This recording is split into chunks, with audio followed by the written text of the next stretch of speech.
Buenas tardes, hoy les venimos a presentar mi grupo Yo, el cual está conformado por Santiago Cortés, Valentina Beltrán y Dana Lazo, quien les habla. Y les vamos a presentar el análisis de España. Entonces, iniciando, vamos a contextualizar un poquito qué es España, dónde está ubicado. Entonces, España es un país que se encuentra en la península ibérica europea. Tiene aproximadamente 13 regiones que son autónomas y a la vez que tienen diferencias geográficas y culturales. Su capital es Madrid. Tiene 5 ciudades que son bastante importantes, como son Madrid, Barcelona, Segovia, Valencia y Sevilla. Es importante tener en cuenta el dato de que alrededor de España la mayoría de la población tiene 43 años, según el Instituto Nacional Electoral.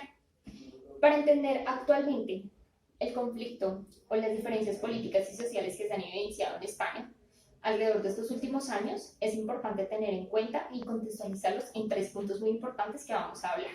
Los primeros es la crisis económica. Como todos bien saben, en el año 2008 inició una crisis económica que se esparció por alrededor de todo el mundo. Esta crisis económica llegó a España y se prolongó hasta el año 2014. Al llegar al año 2014 se prolongó también hasta su actualidad, dejando brechas muy grandes en desigualdad, como se puede presentar actualmente. Entonces, aquí podemos observar diferentes puntos. Aquí el PIB real, podemos observar que es el blanquito, y podemos ver que el sector económico está totalmente estancado, que aún así se prolonga de una manera similar, y entonces esto genera que el sector económico esté estancado. Es importante tener en cuenta que el PIB se mueve por 3 sectores importantes, como son la agricultura, los sectores terciarios y la industria. Entonces, al observar la gráfica, se puede ver que está estancado y que estos sectores están teniendo diferentes dificultades. Entonces, la agricultura representa el 2,6% del PIB y da aproximadamente el 4% de trabajo a la fuerza laboral. Esta en España tiene una importancia en el sentido de que tiene 1 millón de empresas que se dedican a la agricultura y a la ganadería, y es el mayor productor de aceite de oliva y el tercer productor de vinos. Es importante tener estos datos en cuenta para observar cómo es el movimiento del PIB y qué es lo que mueve el PIB en la economía española. Entonces, la industria, pasamos a la industria, que representa el 21,6% del PIB, y esta está dominada por textiles, por acero, por hierro y por máquinas, y esta emplea el 19,3% de la fuerza laboral. Y por último está el sector terciario. El sector terciario tiene una gran influencia y representa el 66,4% y da 76,6% de la fuerza laboral.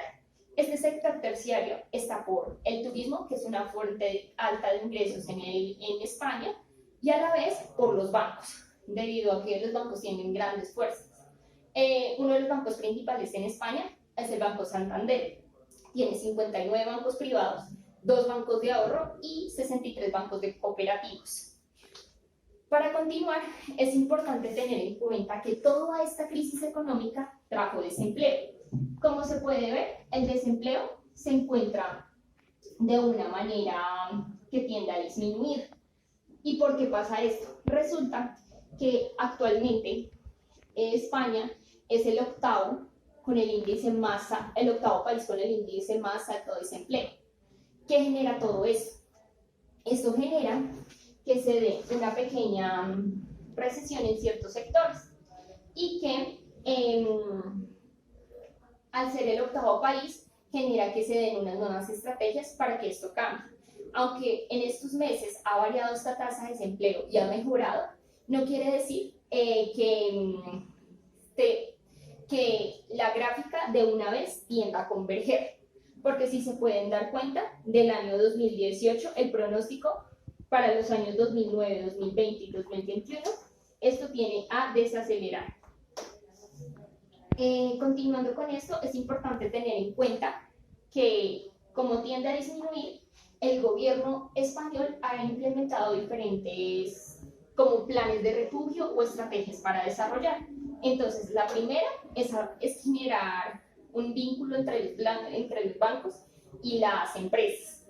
pero dando préstamos con responsabilidad social. ¿Qué quiere decir? Tú contratas a tu personal y se le disminuyen en ciertas tasas de interés con responsabilidad social. Y a su vez es un rescate bancario para las empresas. Necesitan rescatar varias empresas que aún se encuentran en crisis por la crisis del 2008, por no tener una economía lo bastante fuerte. Continuando con esto, se puede observar el IPC. El IPC es un índice de precios del consumidor que se mueve por bienes y servicios. Y el IPC, como se puede ver acá, tiende a disminuir y es una época de deflación. El IPC, acá, el IPC es el rosadito, entonces estamos en una época de deflación. ¿Qué pasa cuando hay una época de deflación? Cuando hay una época de deflación, el Banco Central emite que las tasas de interés disminuyan al 0%. ¿Para qué hace esta estrategia? Para aumentar el consumo de las diferentes personas que viven acá. Entonces, esto genera ¿qué? Genera que el IPC empiece a tener una retracción económica. Entonces es importante este punto. A la vez me faltó un dato en el desempleo, que aproximadamente las personas que tienen 55 años en esta tasa de desempleo ha disminuido, pero tristemente en personas que hasta ahora están ejerciendo como su derecho a trabajar, y eso entre aproximadamente los 20 y los 30 años, estas personas la tasa ha disminuido. O sea, de los 55 años esta tasa disminuye, perdón, y de los 30 a los 20 años ha aumentado. Después de esto, sí, podemos seguir con la fragmentación política. La fragmentación política que se ha dado en España es bastante fuerte porque, como podemos ver, en alrededor de menos de 2-3 años se han dado 4 elecciones políticas. Resulta que es que pasaron de un partido bipartidista a tener 6 partidos políticos. Sin embargo, actualmente se están haciendo estrategia entre los diferentes partidos políticos para no generar tanto impacto en la economía como se está dando cuenta. Después de esto está la crisis catalana. Bueno, la crisis catalana es un momento muy importante en España. Resulta que la crisis catalana, ¿qué quiere decir? Que Cataluña en este momento se quiere independizar de España. Pero hay 2 factores muy importantes, que son el histórico y el económico. En esto se han dado protestas y problemas sociales. Y lo histórico es porque el lenguaje es diferente, la cultura es diferente y todo lo que se da es diferente. Entonces, después de esto, se da la economía. ¿Qué pasa con la economía catalana? Es una de las regiones más prósperas de España. Entonces, ellos sienten que ellos les dan mucho a España porque ellos aportan bastante para el PIB de España en general, entonces sienten que le dan mucho a España, pero España no les da lo suficiente a ellos. Entonces vamos a hacer un balance. El balance es de la siguiente manera. ¿Qué pierde Cataluña y qué pierde España? Al no estar Cataluña al estar Cataluña totalmente independizada. Entonces Cataluña pierde la entrada a la Unión Europea. La Unión Europea apenas vio esto, dijo, lo lamento, pero Cataluña ya no puede estar en la Unión Europea. Segundo, pierde la eurozona, lo cual sería un golpe en el sentido de que tiene que sacar y fortalecer su moneda. Y por último, el Banco Central Europeo ya no tendría los mismos prestigios que tiene actualmente por ser parte de la eurozona. Pero ¿qué pierde España? ¿Qué pierde España? Pierde la región más próspera que tiene económicamente, pierde infraestructura. ¿Y saben qué pierde en infraestructura? Pierde 2 pilares muy importantes, que son puertos, los puertos más importantes, como son el Mediterráneo. El puerto más importante del Mediterráneo es el puerto de Barcelona, y pierde el puerto de Tarragona. Entonces, en estos puertos, el puerto de Tarragona es el mayor y es el más importante en la industria química. Él lo pierde totalmente. Entonces, en la innovación y el emprendimiento, lo que pasa es que es importante tener en cuenta que alrededor de economías como Alemania, que es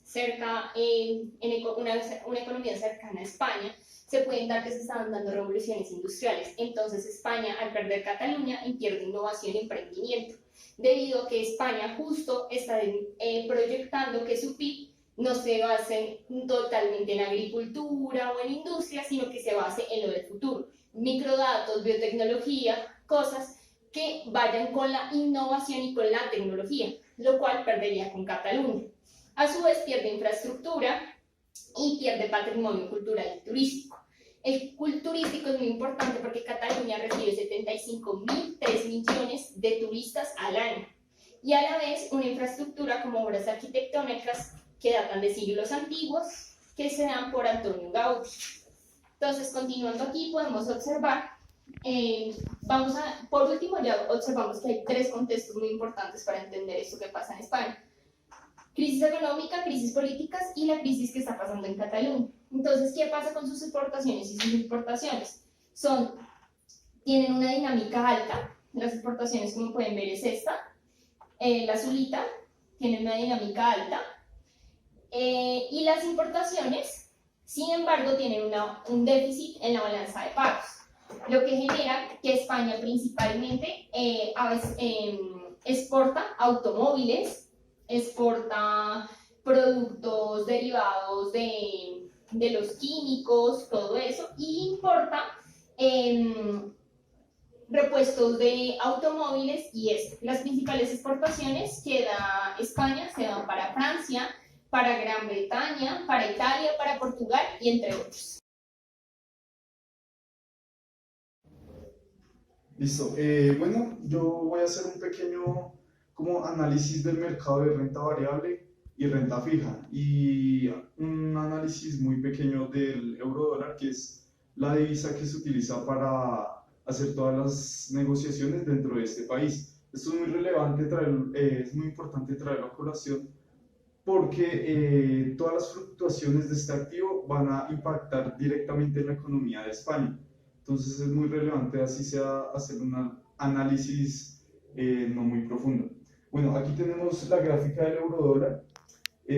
Podemos evidenciar de que en el último periodo tuvo una tendencia bajista bastante importante, y es importante resaltar que España no es una economía que impacte directamente en la fluctuación de este activo. ¿Por qué? Porque este activo está más relacionado en acontecimientos de economías como la de Francia, Alemania o Reino Unido. Aquí, como podemos ver en el gráfico, en el primer trimestre del 2018 comenzó una fuerte caída en tendencia bajista, lo cual coincide un poco con el proceso del Brexit.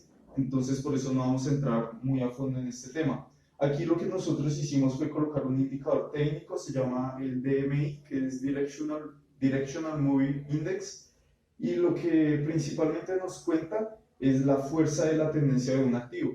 Aquí, como podemos ver, lo marcamos con una línea vertical, el punto donde comienza la tendencia bajista. Previamente a esta tendencia, como nos lo muestra el indicador, tuvo una tendencia alcista muy fuerte. Y bueno, esto es lo que principalmente nos cuenta este indicador. Ahora vamos a hablar un poco del IBEX 35. Este es un índice de referencia para España, cotiza en la Bolsa de Valores de Madrid. Y es muy importante resaltar de que están las 35 empresas más importantes de España, lo cual es liderada por dos en especial, que es en el sector de manufactura por la empresa, no tengo en este momento el nombre, y por el banco el BBVA. Estos dos sectores, el de servicios en cuanto a lo financiero y el textil, son como los dos principales sectores en esta economía. Aquí tenemos un dato muy relevante, que es el desempeño de las compañías del IBEX 35 en los últimos 4 años. Podemos evidenciar de que aquí hay dos importantes empresas, las cuales tuvieron estuvieron en el top 5 de las empresas con rendimientos más bajos, que es la de Telefónica S.A. y el Banco de Bilbao. Estas dos empresas tienen una ponderación alta en el IBEX 35. Posteriormente, la comparamos con el índice de referencia de la zona euro, que es el Eurostock 50, que trae a colación el desempeño de las 50 empresas más importantes de la zona euro. Entonces, en este gráfico lo que hicimos fue comparar estos dos índices. El azul es representado por el Eurostoxx 50 y el de líneas verdes con rojas es el IBEX 35. Y las líneas que podemos ver acá, la blanca y la roja, fue un indicador técnico que colocamos que es una media móvil. Este toma como el promedio de los altos y de los mínimos de un activo y saca su promedio. Lo que nosotros hicimos fue colocarlo en un periodo de largo plazo, porque 4 años es un periodo de tiempo considerable, y las colocamos en el gráfico. La línea blanca es la media móvil de Eurostoxx 50 y la roja es la de IBEX 35. Es muy importante ver que aproximadamente desde el 2017 el promedio de las empresas de España que cotizan en la IBEX 35 estuvo por debajo del promedio de las empresas que cotizan en el Eurostoxx 50. Esto nos quiere decir o nos da unas señas de que los inversionistas no confiarían mucho en estas empresas porque su desempeño está por debajo del promedio de toda la zona euro, lo cual nos dice que preferirían invertir en empresas como BMW, en el sector automotriz de Alemania o en otras muchas que podemos encontrar en la zona euro, pero España no se destaca mucho en este tema. Aquí podemos ver el gráfico del bono español de renta fija a 10 años. Es muy importante identificar que este activo ha tenido un rendimiento bajista, lo cual quiere decir que los rendimientos cada vez a lo largo del tiempo han sido menores, y esto se podría interpretar que se podría estar teniendo una recuperación en la economía porque hay un poco de confianza, hay más confianza en las empresas de este país, lo cual hace que este activo baje su rendimiento a lo largo del tiempo, como podemos ver en la gráfica.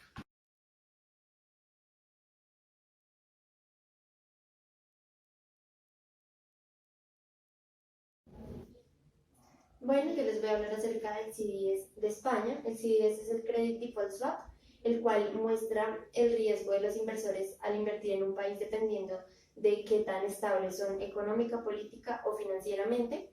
En esta gráfica podemos observar el CDS de España comparado con el CDS de Alemania, donde podemos ver que el CDS de España es mucho más volátil que el alemán debido a que su estabilidad política y económica no es igual, no es comparable. ¿Por qué? Porque, digamos, para analizar esta gráfica vamos a ver el periodo del 2015 al 2019, donde los puntos más altos están entre el 2015 y 2016. En el 2015 los puntos más altos obedecen a algunas situaciones, sobre todo políticas, donde en los primeros meses del año 2015 se da el primer intento de independencia de Cataluña, donde el Parlamento catalán dice que para octubre de ese mismo año se van a realizar una consulta a los catalanes a ver si quieren seguir siendo parte de España o no. Y el otro punto más alto es más o menos en julio, donde el Tribunal Constitucional da una respuesta a este Parlamento diciendo que ellos no tienen la facultad de realizar esta consulta, ya que eso solo es facultad del Estado, lo que desemboca en grandes protestas, como lo es en Barcelona y en otras partes de la provincia de Cataluña. Entonces, posteriormente en el año 2016 también podemos ver que tienen 3 picos altos. El primero se da más o menos en febrero, cuando el rey Felipe VI le pide al entonces presidente Mariano Rajoy que dé la investidura a Pedro Sánchez, el líder del Partido Social Obrero, el PSOE, para que sea como más tomado en cuenta para ser el próximo presidente de España, lo cual es rechazado por Mariano, ya que él dice que va a buscar su reelección en estas próximas elecciones, lo que genera toda una desestabilización en la política interna del país. Luego podemos ver el punto más alto de todos estos 5 años, que es en junio del 2016, donde se realiza el referéndum en Reino Unido para para la salida del Reino Unido de la Unión Europea, lo que genera una desestabilización, como podemos ver, no solo en España, sino también es el pico más alto de Alemania. Y pues así podemos ver que esta salida no solo impacta en España, sino en todos los países que componen la Unión Europea. Para esto, un breve ejemplo es, esta es una gráfica que tomamos de Ladies Comics y es de los países a los que exporta en mayor medida España.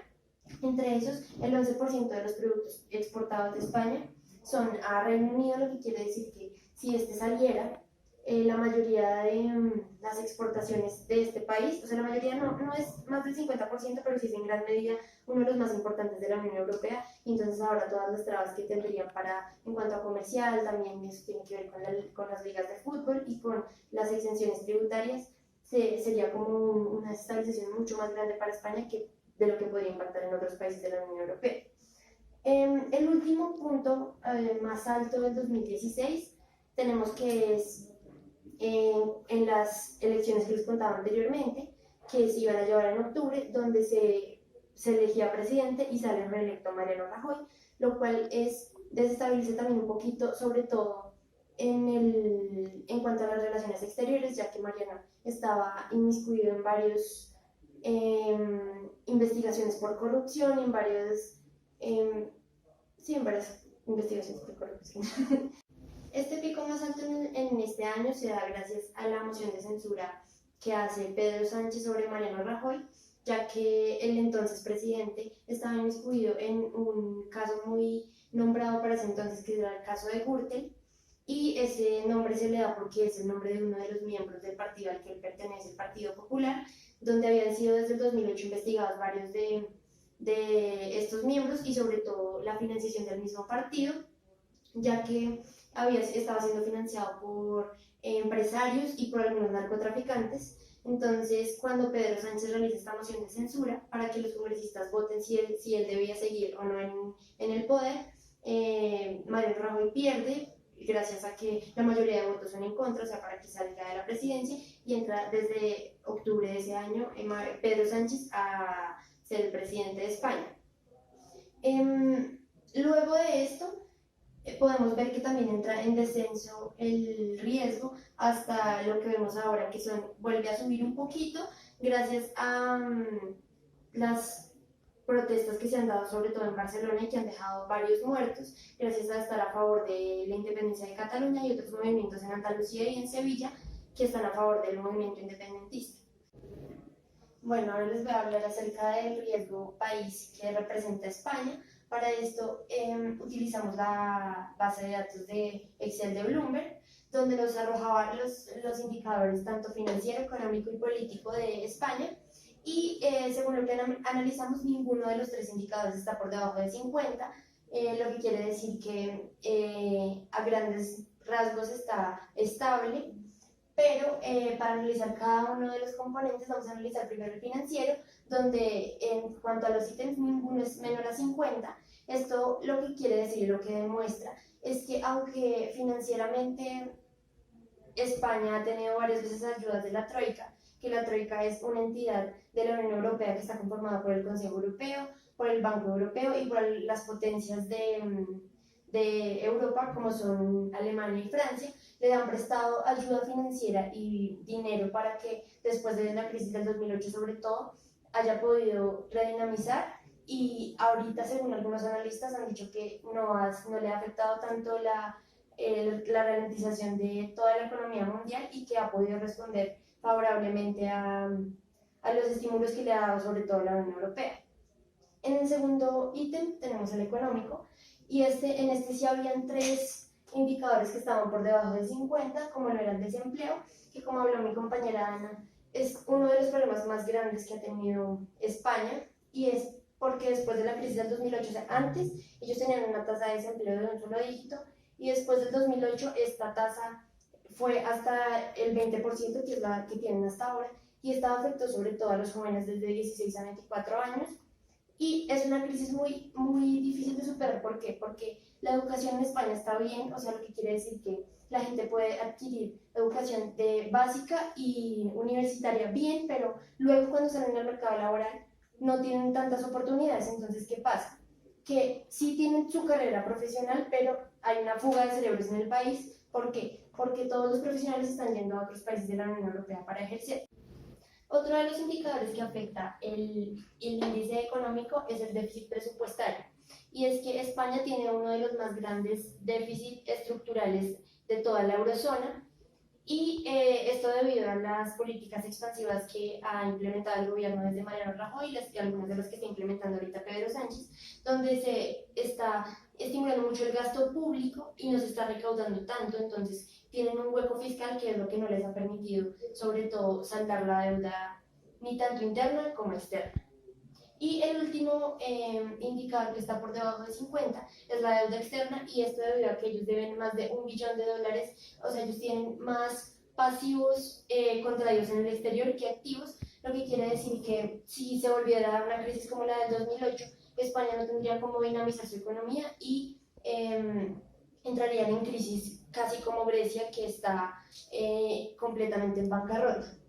Y el último es el indicador político, en el cual el único que estaba por debajo de 50 era el de cómo comenzar un negocio, y para esto investigamos en el Doing Business para saber cuáles eran los mayores problemas de España.